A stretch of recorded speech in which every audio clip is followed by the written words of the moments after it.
You know, a dream is like a river, ever changing as it flows. And a dream is just a vessel that must follow where it goes, trying to run from what's behind and never knowing what's in store. Makes each day a constant battle, or just to stay between the shore. Hello, ladies and gentlemen. I am Max Ivy, known around the world as the Blind Blogger, and I want to welcome you to another episode of What's Your Excuse, where I will help you explode those excuses that are holding you back by interviewing people, those who have overcome adversity or thrived in spite of difficult life circumstances. People who have started out on their own and created a new business, experts who have advice that's been tested in the real world, or people I just happen to be interested, motivated, or inspired by. And you can find me at theblindblogger.net.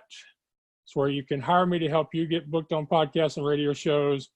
It's also where you can buy the What's Your Excuse show merchandise.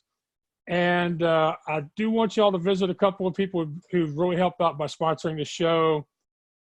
Chip Edwards at createmyvoice.com, who will help get your podcast or your blog where it can be found on Alexa and Google. And you can visit him by going to createmyvoice.com, where you can say, Alexa, play Create My Voice, or you can say, Google, talk to Create My Voice, and reach out to them. But I do have a skill in my voice. It's called repeat after me. That's Alexa showing up when I didn't ask her to. So, but createmyvoice.com, and also the guy who provides my shirts, neatoshop.com, Neato. Alex is really good over there. He provides great quality shirts at good prices, and the ordering process is very simple, even for me. So today I have Ben Baker with me. He is a person who specializes in helping people create brands through the sharing or telling of their stories. He's a professional speaker. He's a coach, operates workshops. You can find him at yourbrandmarketing.com. He's also written a book about branding, and he's got a new course coming out. So hi, Ben, and welcome to What's Your Excuse? Max, it is great being on the show. Thank you for sharing the mic with me today. Well, it's my honor and pleasure, and looking forward to a good conversation. One thing I noticed on your website and stuff is you are a storyteller, or somebody who helps people tell stories. And I'm a storyteller. I'm also a big fan of good storytelling. So I know that this is going to turn out really well. Well, you know what? We'll just end up telling stories to each other, and your audience gets to listen in. So I'm good with that. Yeah.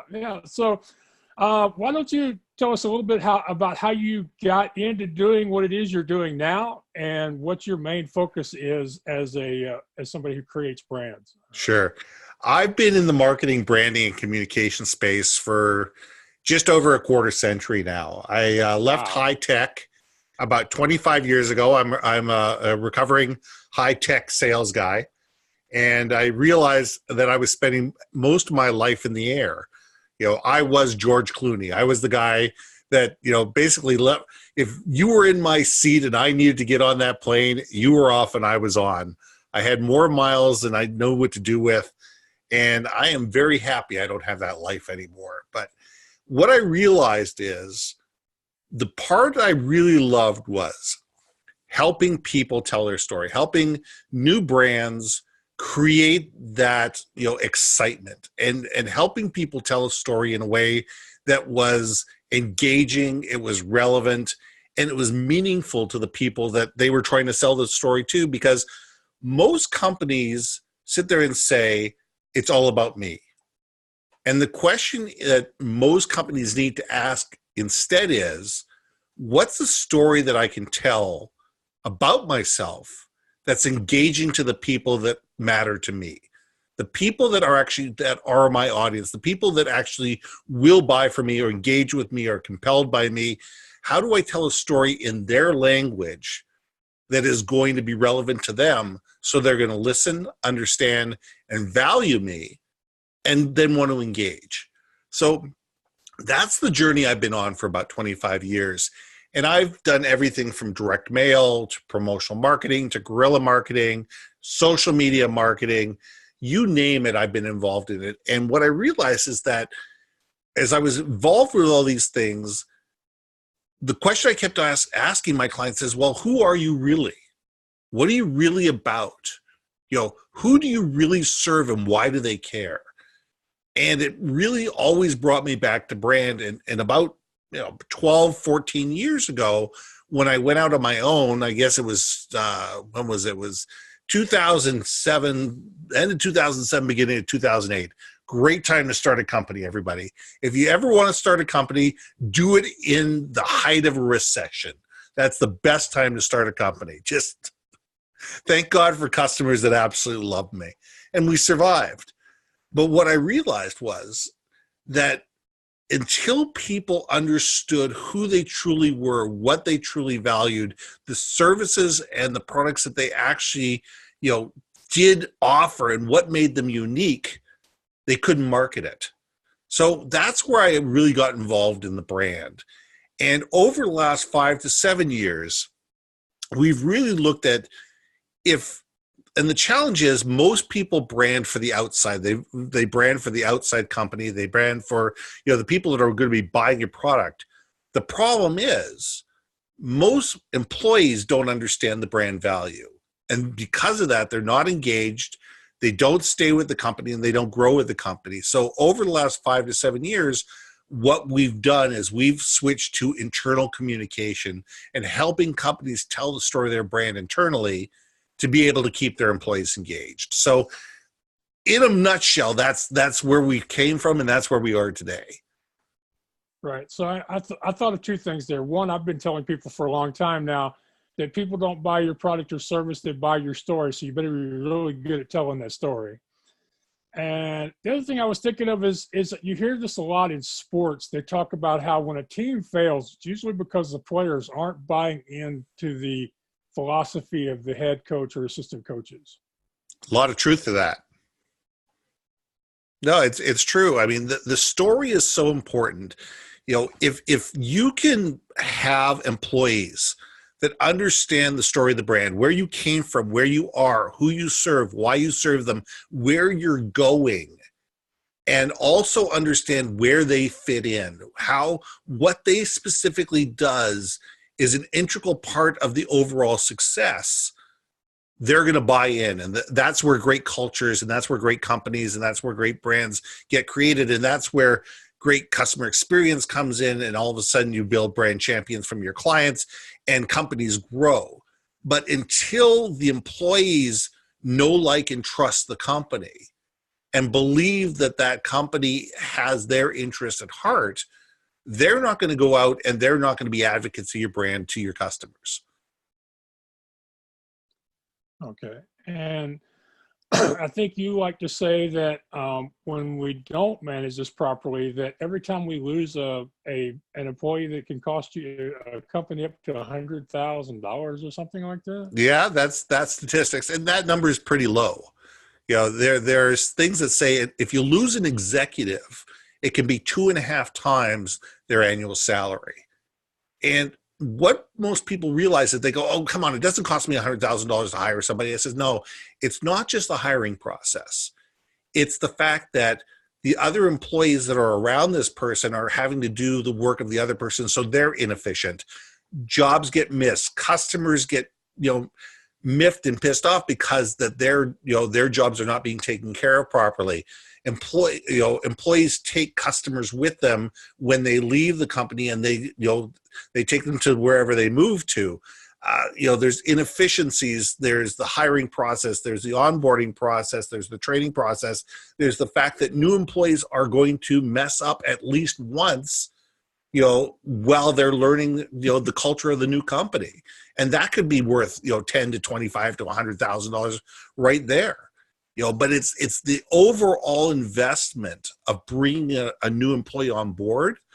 It's expensive, and it takes time to get an employee to the fact where they're efficient.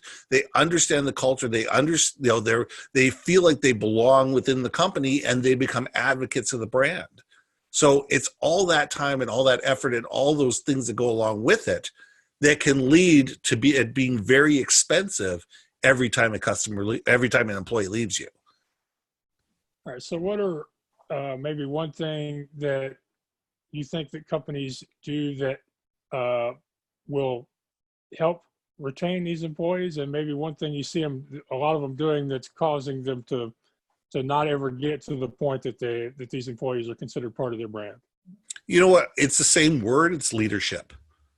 It's leadership and communication, either great leadership and great communication or poor leadership and poor communication. If employees do not feel that they're listened to, that they're understood and they're valued, they're not going to be engaged, and they're not going to feel valued, and they're not going to stay with the company, and they're not going to grow with the company. But if you've got a leader that inspires, that coaches, that mentors, that gives this person a safe space where they can learn and they can grow and they can make mistakes, and they know that they're not going to be, chastised for every single mistake that they make, but they're going to see it as a learning experience, they're going to stay with that company. So it really comes down to great internal communication, great culture, and great leadership.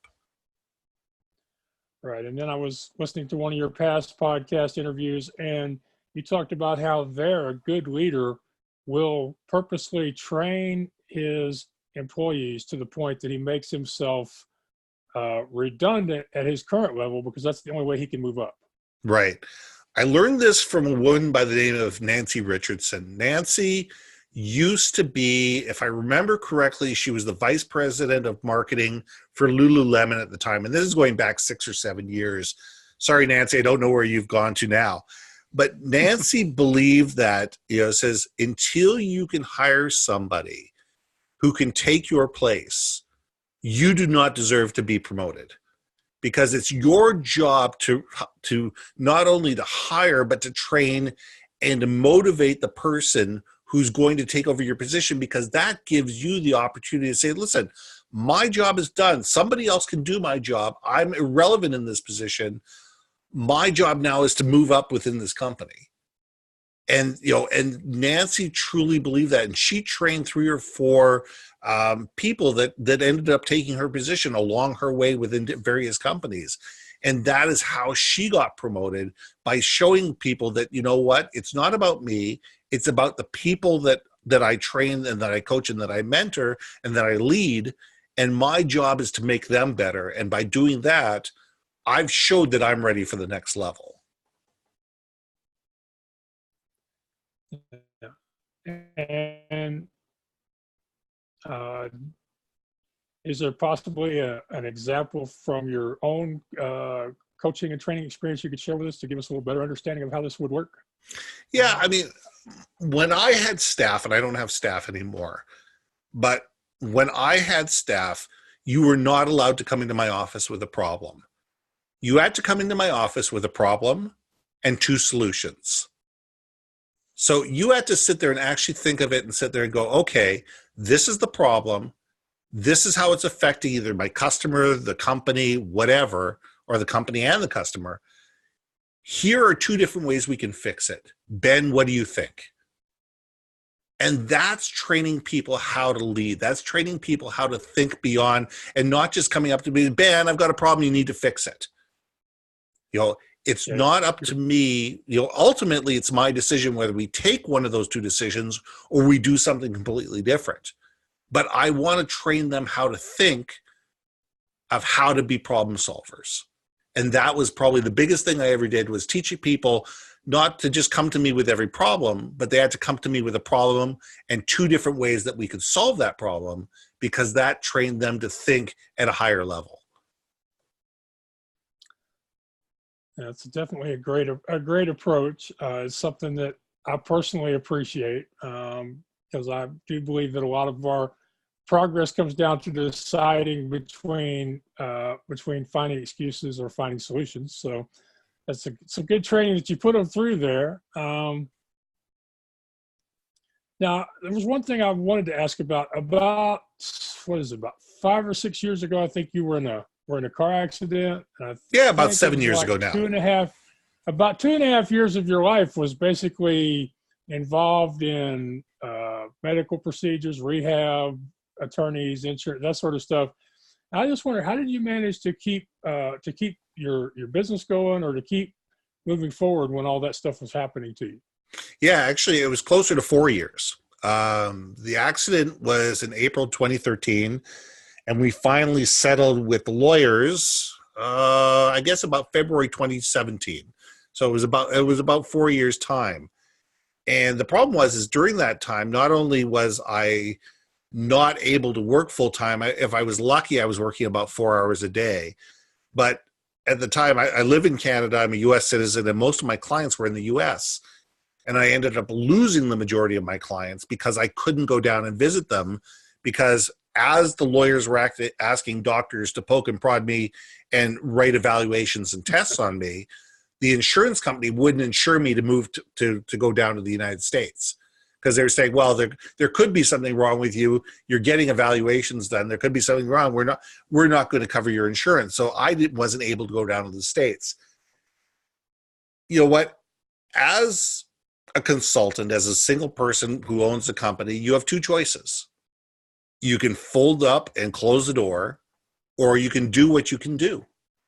And my attitude has always been, treading water is not drowning. And every small step forward is a victory. And I think that was the way to do and what it became into is the mantra is, this is my new normal. My life is different. My life is absolutely different compared to where it was prior to the accident. And that's okay. There's different things that I can do and I can't do. And what I've realized is that this is what I specialize in. This is what I'm really good at. What I'm not good at, I'm going to find people who are good at those things, and I'm going to hire them. And I do it, for me, I don't have internal staff. It's all external, and it's on contract basis. But what I've realized is, instead of worrying about the fact that I can't do this and I can't do that anymore, and I'm unable to do this and I'm unable to that, it's okay. Focus on what you're good at. Focus on what you can achieve. Focus on where your strengths are. And find people out there that are really good at the things that you're not at, and just hire them to take care of it and trust them to take care of it. And that's how I move beyond. Because if I just sat there and held the pity party and said, you know what, oh my God, I can't do this and I can't do that and I can't do the other thing, I never would have moved forward. You would have just sat there and you would have found me sitting in a pair of sweatpants and a dirty T-shirt on the couch eating Doritos, and that's just never been me. I'm a big believer of there is always a solution. There's always a way out. There is always some way to figure out to get beyond this, and it may not be obvious and it may not be easy, but with the mentors that I've had and the friends that I have and the relationships that I built with my customers, we found a way to be better all the way around because of it. Yeah, you're speaking to my heart here. And what were some of the solutions that you've come up with in the last few years? Like maybe one of the craziest, or maybe something that, it was like, this is the absolute wrong way. This is the way I would least like to do this, but this is what works. Well, I used to have a mind like a steel trap. When I got hit, it was a car accident. It was a brain injury. And I don't have the memory that I used to have. I used to be able to remember everything. I would have 15 detailed discussions at any given time and be able to remember them, never have to write them down and do that. Everything today is diarized. Everything is written down. Everything is in a CRM. Everything is, okay, we had this conversation. Here's the details of that conversation. Click a button, follow up. This is the day that we're going to follow up on it, and be able to cut and paste and have all that information. So before I call Max, I can sit there and go, Max, 6 months ago, we talked about this. This was the discussion. This is what we agreed to. You asked me, you said you weren't ready to talk about it now. You're ready to talk about it. You said call you in 6 months. Is now the right time? So I know what we talked about now because I write everything down. And, I carry a journal with me everywhere. When I'm out and about, I actually carry a notebook and I write notes and I transfer those notes to the computer when I get home. It's just the way that it works best for me. But for me, I never had to do that before. It was just I was going to remember, and everybody knew I was going to remember all those intimate details.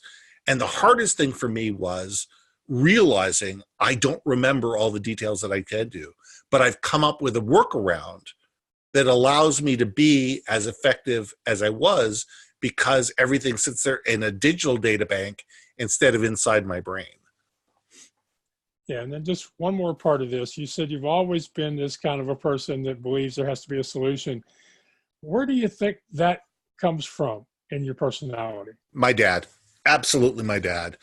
I grew up with a father who was a contractor. He had a commercial renovations company, fairly successful, ran it for about 35 or 40 years. He finally retired at age 77. But for him, there was always a solution. There was always a way. And I started off working for him at probably age 9 or 10, sweeping the job site and getting cigarettes for the guys. But I always remember watching him going, okay, what do we do now? How do we fix this? How do we make this right? How do we take care of the customer? How do we solve this problem? And, growing up, I grew up around him and his friends and the people that worked for him, and everybody around him were problem solvers. They all sat there and said, okay, let's figure out how, we've made lemons. How do we make lemonade out of this? And, it was a great way to learn up, to grow up, because I was around people that believed that for every problem there was a solution. Yeah, I'm starting to believe that as a group, even if their businesses weren't all that successful, that people who grow up in families that operate some type of business on their own are more likely to have that problem-solving approach, the approach that there has to be an answer somewhere, because they get used to not having the option of not finding that solution. As I like to tell people, back when my family operated a traveling carnival, people did not care what happened during the week. All they wanted to know is on Thursday or Friday night, could they ride the Ferris wheel and buy a funnel cake? And so not getting open was not an option. And that's right. I've run into this with people who are in farming and ranching, and people whose families have operated, old type mom and pop stores. It does seem to be pretty common among people whose families have been in some sort of a business, even if the business wasn't all that successful. Yeah. And, and my father's business was not always successful, and my business has not always been perfect. And, we all go through hard times. Anybody who tells you that they had the perfect business, that, they came up with an idea and the next year they were a millionaire, you know what? Either they won the lottery or they're lying. There's no such thing as a perfectly straight line to success.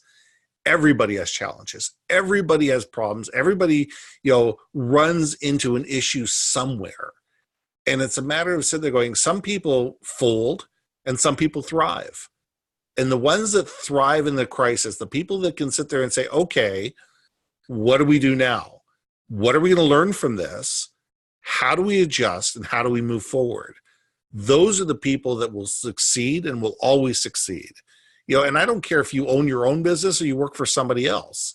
It's a mentality of, all right, that really bit. I hated that. That didn't work. That really made me want to bounce my head off a wall. But okay, it happened. What did I learn from it? And how do we make sure that never happens again? And I think those are the people that no matter what will be successful in their own right.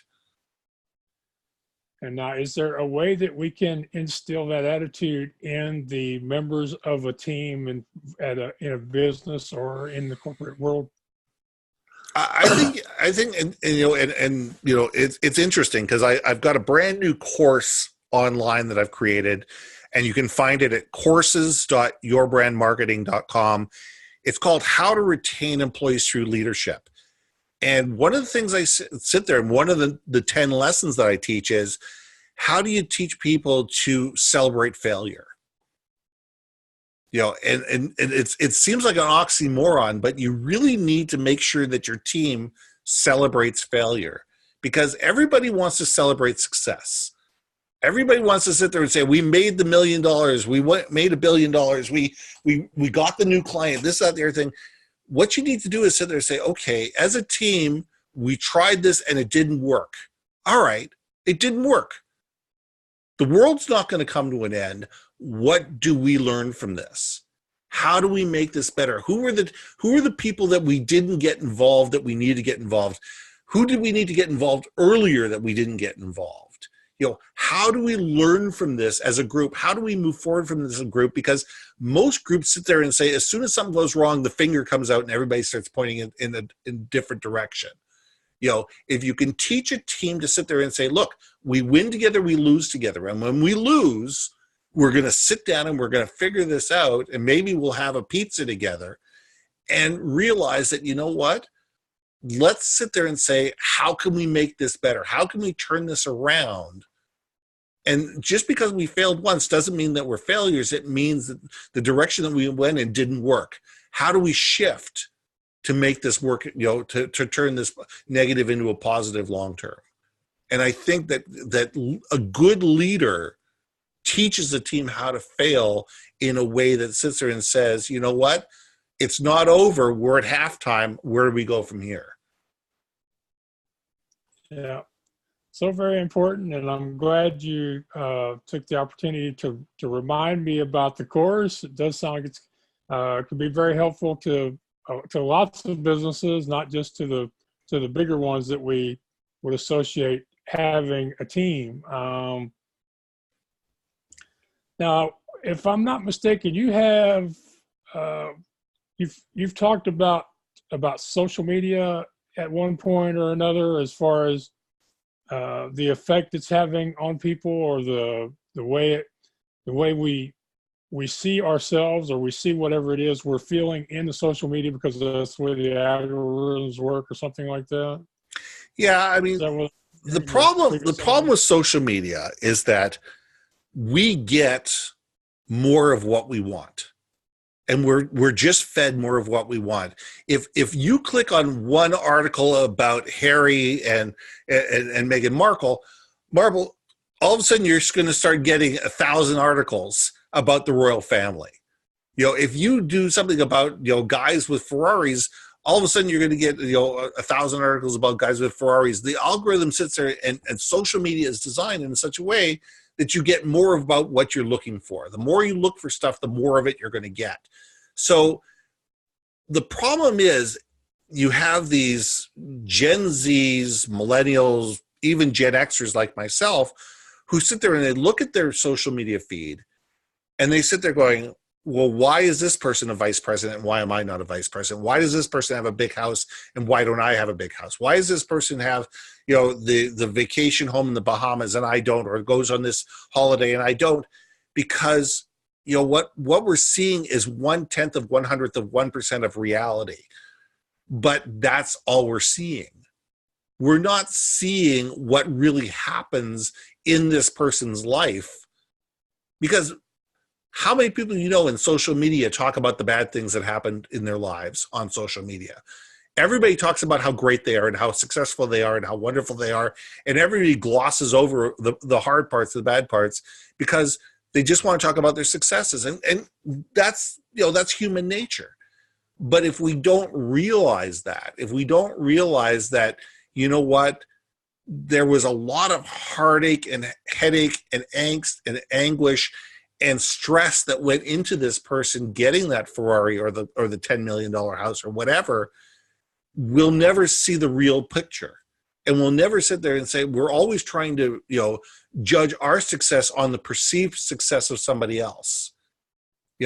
People need to be successful in their own right. They need to set their own goals. They need to sit there and realize, this is who I am. This is what success looks for me. And that's what you should judge success to be. You know, I'm not going to be Gary Vaynerchuk. I'm not going to be Sir Richard Branson. I'm not going to be Barack Obama. I'm going to be Ben Baker. And success for me is on my terms. And what, rich for me is on my terms. And what, a nice car is for me is on my terms, not on somebody else's. So the more we can sit there and say, live life on your terms, be authentically you, the happier people are going to be. And a great leader teaches people how to do that. So they're not sitting there constantly envious of something that may or may not be real.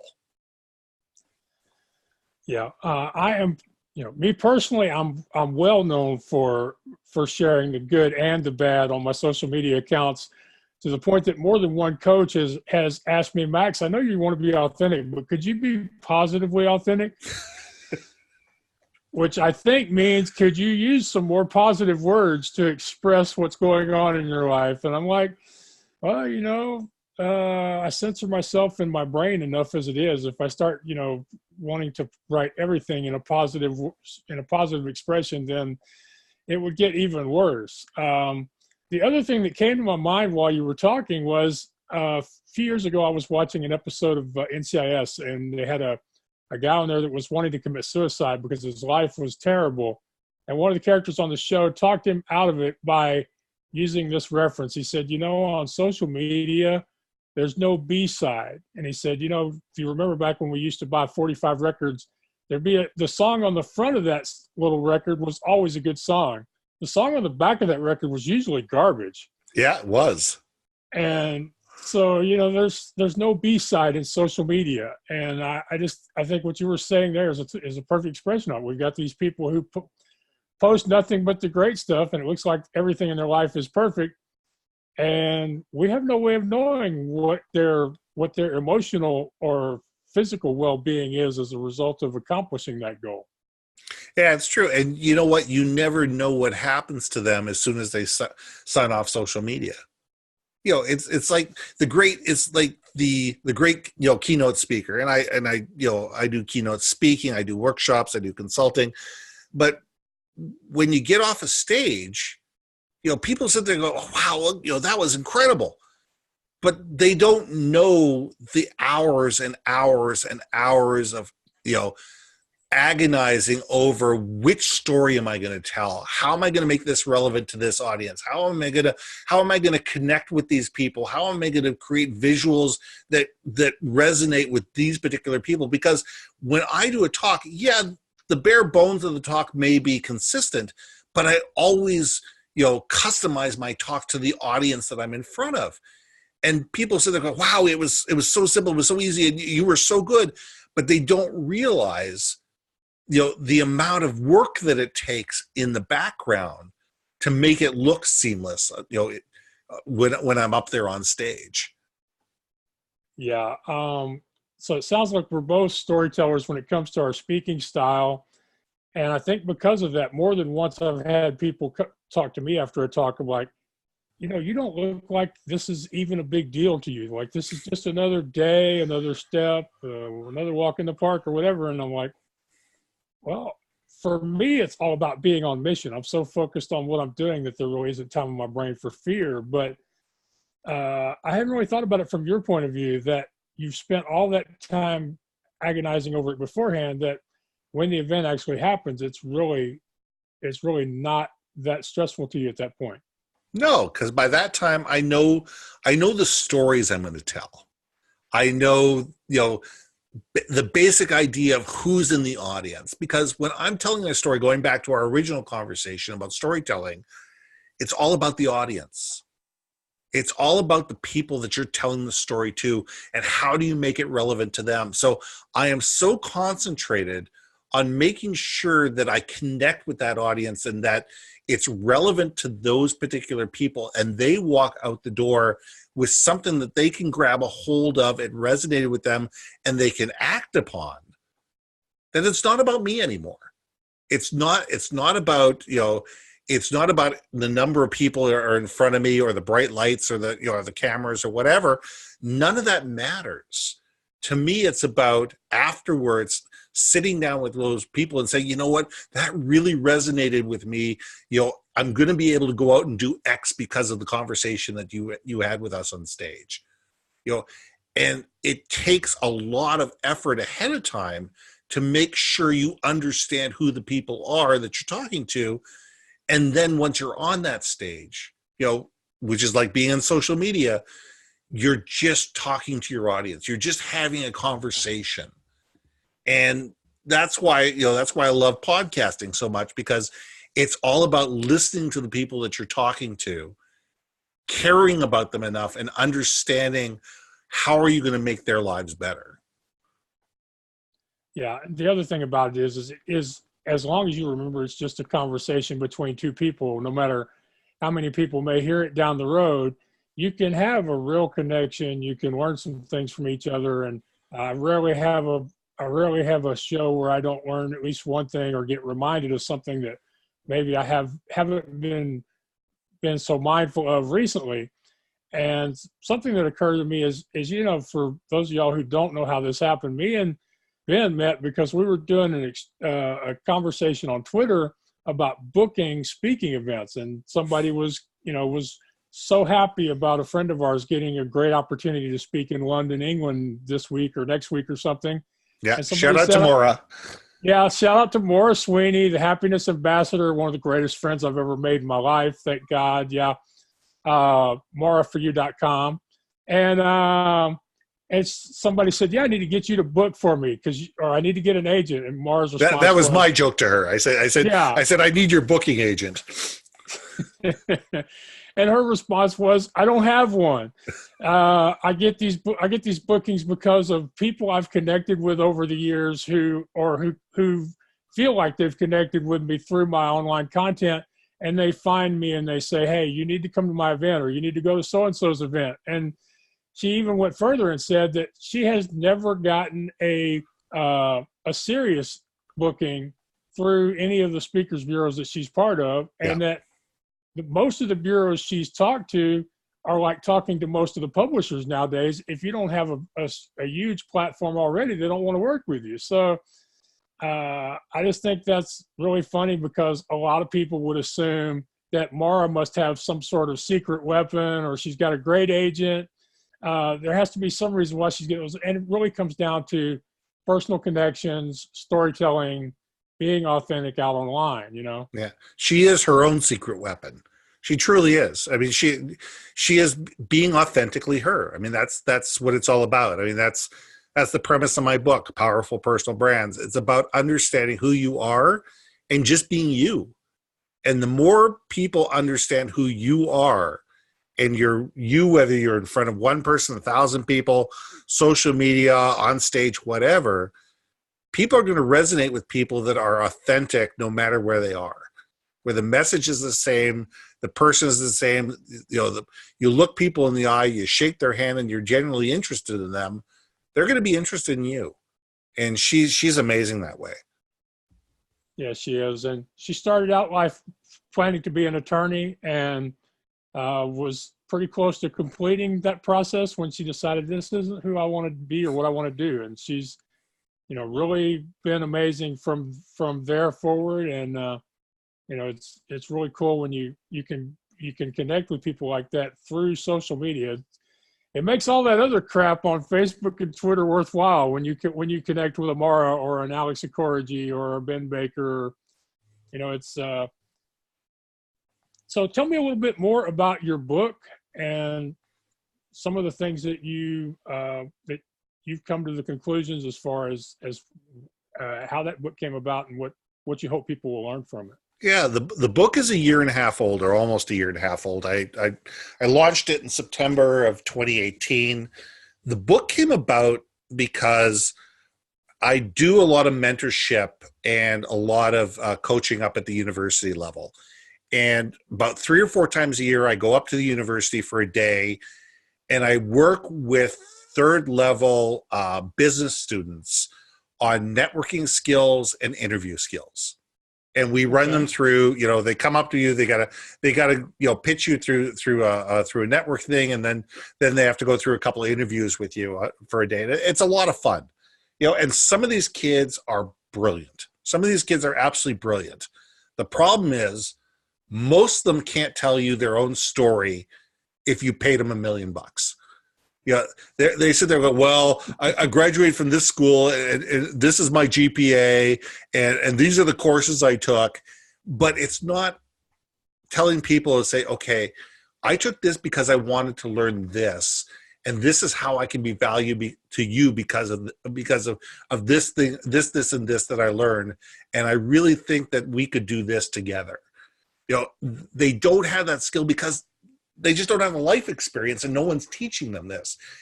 And I started looking at this going, people need to learn how to understand, codify, and communicate their value to others. They have to learn how to do that. And I said, all right, I went looking for a book and I couldn't find one. So I wrote it. It's about 200 pages. It's stories from my life, ideas that came out of it, lessons learned. And at the end of most chapters, I pose a question and leave you 2 or 3 pages of blank lines where you can write your own answers to the questions. And it really is. It's a workbook, and it's designed for introspection and to allow you to understand who you truly are. What's the hill you want to die on? What are the things you stand for? What are the things you fight against? What are the things that are important to you in your world? And who are you as a person? What are you passionate about? And it's amazing if you ask people time and time again, what are you passionate about? And they'll give you some glib answer, and then you ask them why, and they can't tell you. And it's the why that's the most important thing.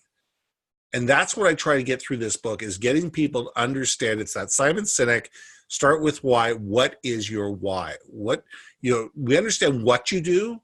Why do you do it? And I think if I can teach people how to understand why they do what they do, they're going to be far more effective at whatever they do in life. Yeah, that's definitely the truth. And I have been around a lot of people who couldn't give you that second answer. And last summer, I was fortunate enough to get to do a similar exercise that you've done with your college students, with a bunch of high school and first-year college students that are visually impaired at a thing called Level Up, put on by a group called Envisions at Wichita State last summer, and helping those students do figure out what their elevator pitch is, what their why is, and what their goals are, and how they might be able to help a future employer. That was one of the most exciting parts of the whole week, was being involved in helping those young kids who, have so much bigger dreams than I ever had at that age, figure out, well, how do I express this to other people who don't know me yet?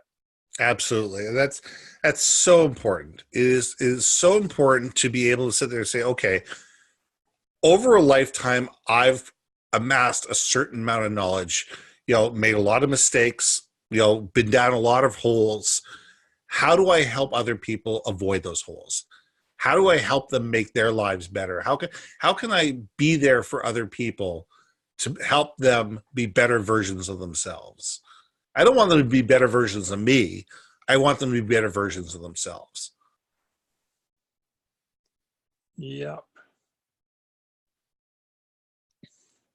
So what are you, besides the course, do you have any other things that are coming up that you have any interesting speaking events that you're going to be doing, or just what's going on with Ben? Yeah, there's a couple different things. I'm working on a speaking tour, hopefully one in Europe right now, and hopefully one in Australia in August.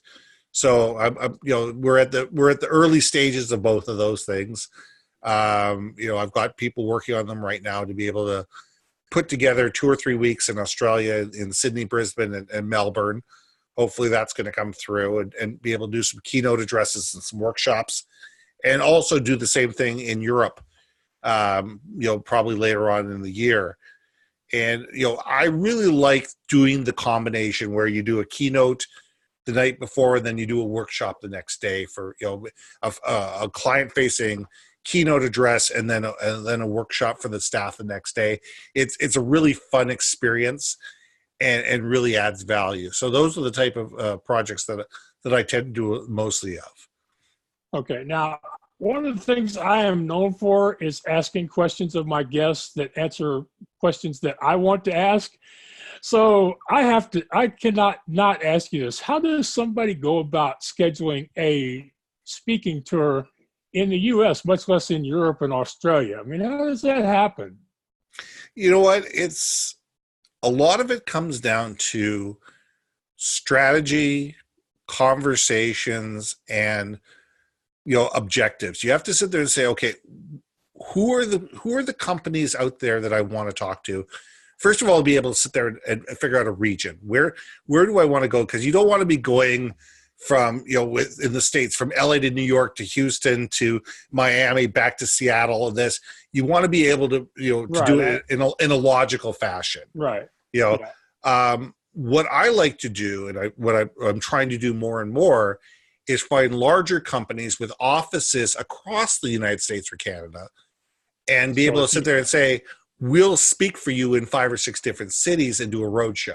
Right. So then if you get them to say yes, you don't have to get 5 or 6 people to say yes. You just have to get the one company to say yes on several locations. Okay. And the trick is to find it what's going to make it valuable for them. What's going to make it valuable for them? How is doing this roadshow going to solve a problem that they have? How is having me speak to their people going to solve a problem that they have? How is this going to make them more valuable to their clients? How is this going to help cement relationships inside the company? And it's a matter of doing a lot of research to sit there and say, how do I really add value? And am I adding value? And I think that's the first question I ask is, who can I add value to, and how can I add value to them? And if I can do that, then I can design a pitch that has some legs to it. If you just go up to somebody that says, so do you hire international speakers? Oh, okay. I'd like to give you my pitch deck. You're one of 10,000 people, or one of 1,000 people, or one of 500 people that are going to walk in their door wanting to talk to them about that. If you can walk in and sit there and say, listen, I've been doing some research. I see that you've been having challenges with this, and this. I speak on that. I'd love to be able to sit there and say, if we could create a joint venture where I can come aboard and do a speaking tour for you on this, and I think that this is what this speaking tour will be able to solve. Would you be interested? I think that would be a far better way to get somebody else's ears to perk up. Right. And where is the starting point for the research? I mean, I think for me, it's LinkedIn. A good match for LinkedIn. For me, it's LinkedIn. I'm a big lover of LinkedIn, and to sit there and say, and I'll do Google alerts. I'll say, Google alerts companies that are having 3 bad quarters in a row, or companies with high overturn, or companies going through growth strategy. Look at different things to sit there and say, who's having problems? Who's having problems, and what kind of problems are they having? Okay. Yeah. All right. And then just one last question in this area, because I feel like I'm starting to get to that point where I should be hiring you instead of questioning you. You know a little bit about my story. If you were going to pitch me, where would you advise me to start? Because there's quite a bit to the story, and there's several different directions I could go in it, depending on what types of companies I was going to be targeting. I think for you, and this goes to every single speaker out there, you need to sit there and say, this is what I want to be known for. This is exactly what I want to be known for. And we need to all stop trying to be everything to everybody. The more we can sit there, the more we can specialize and say, these are the type of audiences that I speak to, and this is what I speak about. The more our speaker's fee goes from 10 to 25 to 50 to $100,000. And it becomes, you may do less events, but that's not so terrible. Doing, if you're getting more money, doing fewer events is not so terrible. No, so it's a matter of sitting and going that says, who are the people I truly can help? How do I help them? And what makes me unique? The blind blogger, gives you a cachet. It absolutely gives you a cachet.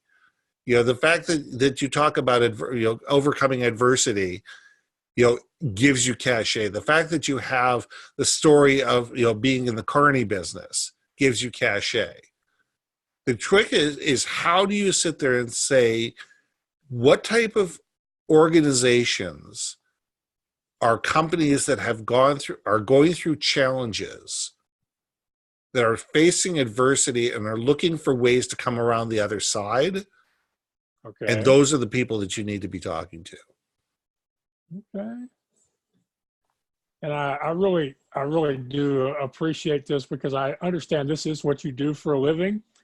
And so you basically just dropped a lot of professional work on me. So thank you. I really appreciate that. Yeah, I like keeping other people busy. So hopefully, there's a lot of people that are going to get in touch with me at yourbrandmarketing.com, and I'll be able to, offer them some consulting, some workshops, or some keynotes. But you know what? It goes both ways. Yeah. Now, there was just one more thing I wanted to make sure I asked you about, because it's something I really believe in, and I saw it on your website. I guess you'd call it your bio. It says you think that one of your best traits is your curiosity. And that really struck me, because I read Elizabeth Gilbert's book 2 years ago called Big Magic.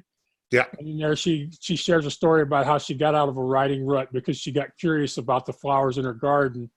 And that led her to a philosophy that that passion will desert you, but curiosity will always be there to carry you through.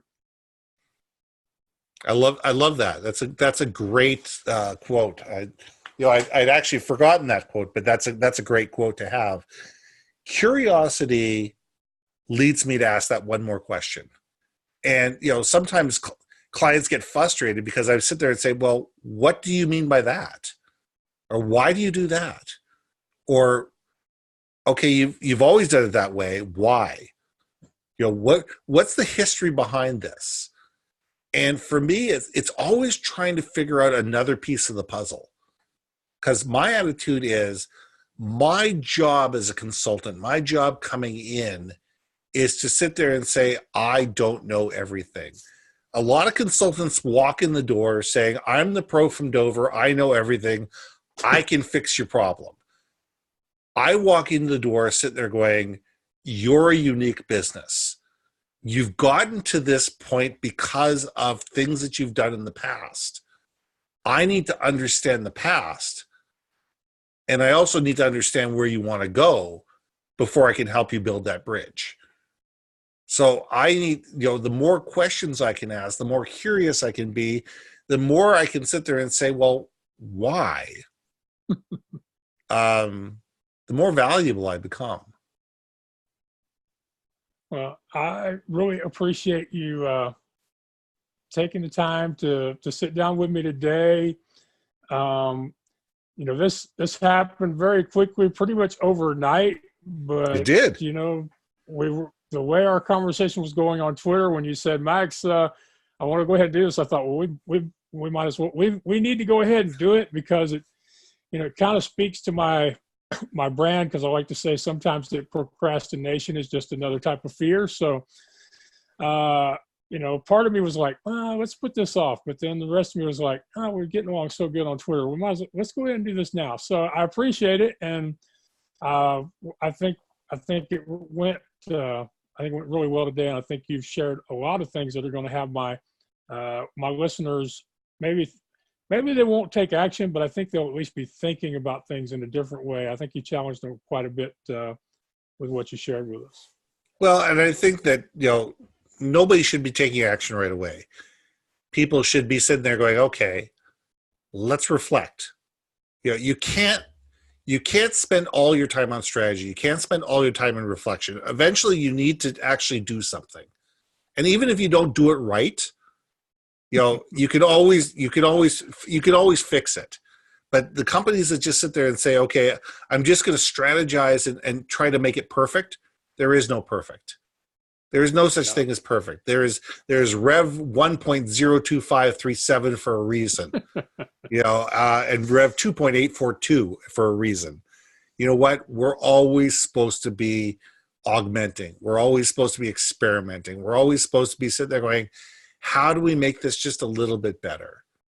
And sometimes it works and sometimes it doesn't work. And if it doesn't work, you know what? What did Edison say? I didn't fail 10,000 times. I just found 10,000. It took me 10,000 ways to figure out how to make the light bulb. Yeah, and I've always thought about that expression, that there are people who will tell you it didn't take 10,000, but I think Edison knew the value of an exaggeration. That's right. I told you a million times, never exaggerate. Yeah.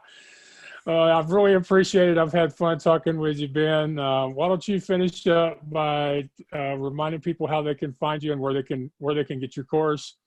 Absolutely. Thank you. Everything and anything is available through the yourbrandmarketing.com website. My online courses, my workshops, my consulting, my podcast, my speaking, everything is available through yourbrandmarketing.com. I put it in one place. If you get to the Get Started page, you'll be able to find how to get in touch with me. Actually, in the top right-hand corner of every page is my email and my phone number. So go to yourbrandmarketing.com. Everything is sitting there. And I'm going to give your audience a special treat for my course, How to Retain Employees Through Leadership. If they put in the code Friends of Ben 50, that's Friends with an S of Ben 50, they get $50 off the course. Okay. Well, we definitely appreciate free and cheap here on the What's Your Excuse show. And I'll be curious to see if any of my audience take advantage of that offer. I would love to be able to say that we introduced at least one new student to the course. That would be really cool. So that'd be awesome. Yeah. All right. Well, thank you. I really appreciate it, and I hope you have a good weekend. Hey, thanks a lot. Thanks for having me on the show. Thank you. Come on, resume recording. Well, we had another great conversation, this time with Ben Baker from yourbrandmarketing.com. And, I liked a lot of what he was saying about storytelling, but I'd never thought about it in terms of from the inside of a company through internal communications and having your employees from the bottom up understanding the mission objective, the goals, the history, the background, the traditions of a given company. So that was a totally new way to look at storytelling. You all know I really love storytelling. It's something that in our family, back when we still had the carnival, there was lots of times we did that to pass time when things weren't going the way we wanted them to go, or when we'd be going down the road to the next town. So I appreciate good storytellers. And I loved what he said about how his dad taught him to be resilient, how to find solutions, that there had to be a solution, made him a better problem solver. And it's never bad when your guest agrees with you. When I was talking to him about how people who grew up in families that operate small businesses tend to be more problem solving oriented, tend to have more skills as far as finding creative solutions and looking at things in a different way so that you can see how to get to that next step. And I really appreciate that. And I was happy that, we communicated as people who, have started to build a friendship, which is something a lot of people will tell you can't do online, but it seems to happen to me quite often. I think that's because I keep my heart and my mind open to meeting people, to learning about them and seeing how we can help each other, as opposed to seeing how can I make them buy something from me, or how can I sell to them, or how can I use them to get to my next goal. And I know I'm known for asking for lots of things for myself. I'm often asking people to have me on their podcast or on their stage. or to include me in some other project. I understand that. But for the most part, I really want to bring value and help other people succeed with their events. And you can ask, I'm very generous when it comes to sharing other people's content on social media. I am often inviting and encouraging people to tag me on Facebook or Twitter so that I know what's going on in their lives and can help draw attention to what they're doing. And the most fun I have of anything I do is helping people get exposure for their brands and their passions. And so it's great that I've been able to make a business out of this online media stuff where I connect you and other creative entrepreneurs with opportunities to share your story and grow your business. So if you don't know what your story is, or if you're not sure it's a powerful enough story to be telling, then let's get on the line. We'll talk about it. And if you really want to drive traffic to your blog, your podcast, that book, album, or film project you're working on, you need to be on my show. You need to be on other people's shows. You need to be being interviewed and sharing your story on podcasts and radio shows. And you can find me at theblindblogger.net. That's where you can also listen to the What's Your Excuse show. You can also say, Alex, play the What's Your Excuse show, or you can say, Google, talk to the What's Your Excuse show, and they'll show up. Same as with the Blind Blogger. You can say, Alexa, play the Blind Blogger, or Google, talk to the Blind Blogger. And of course, to remind you of my sponsor, Chip Edwards at createmyvoice.com, you can say, Alexa, talk to Create My Voice, or Alexa, play Create My Voice, or Google, talk to Create My Voice. And they have a form on there where you can schedule a time to talk with Chip and Pam and learn more about what they do. And oh yeah, he said that one thing I need to make sure I explain is that just like with website domain names, invocation names, that's the name people use when they want to find you, there's a limited number of those. Once somebody claims one, nobody else can have the exact same one. So if there's something in your name and your branding that you want to be known as on Google, Alexa, and the other wireless speaker platforms, then you really need to go ahead and claim it now. And Chip's the guy who can help you with that. And then NitoShop.com, that's where I have my shirts printed. They have a great quality, pricing is good. The share with as far as how much I get out of each shirt is generous. The submission process to put new artwork up is very easy. And Alex will talk you through the whole process if you need him to. And just reach out to him. There's an email address on that website, NitoShop.com, and tell him Max or the Blind Blogger told you that you should get a hold of him concerning your merchandise printing.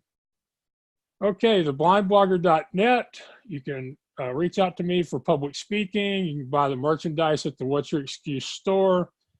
And I would love to find a new person with a great story that I can help share. So appreciate it. Until next time, thank you and take care out there. This is Maxwell Ivy. I am the Blind Blogger. This has been the What's Your Excuse show. Too many times we stand aside and let the water slip away to what we put off to tomorrow has finally come today. So don't stand upon the shoreline and say you're satisfied. Choose to chance the rapids and dare to dance the tide.